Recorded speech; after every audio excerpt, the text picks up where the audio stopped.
Hello, in this video we're going to see how to build a top-N filter from an attribute column filter in Oracle Analytics Cloud.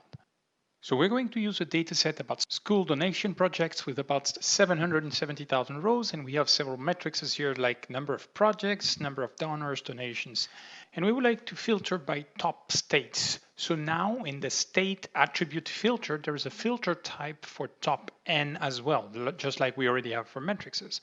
So I can add top 10, but I have to select a measure for that top 10. So let's say we want the top 10 state by number of projects. And here we go. The dashboard gets filtered only with the top 10 states by projects. We can see this in the table.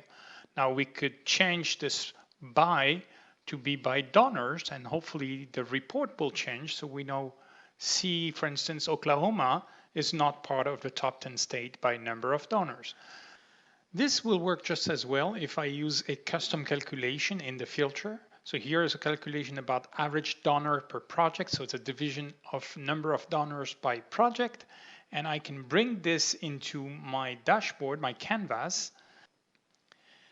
And then I can go and use it in the filter. So now I'm seeing the top 10 states by average number of donors per project, which is a completely custom calculation. I can also use a metric that is not at all in any viz on the canvas. So if I go on the filter and I click on by, I click on the plus sign and I can add some of the metrics from my data set. So let's have the top 10 states by total donation, even though total donation doesn't show up in any viz here on the canvas. So this is what we're seeing. These filter will change as I change the aggregation rule of the object.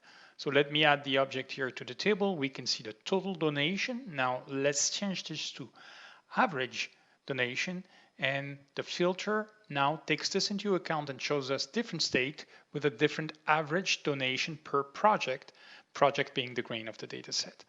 So the filter will obey to the aggregation rule of the column. So this feature gives me a very simple and easy way to quickly filter on top 10 for any attributes. Thanks for watching the video.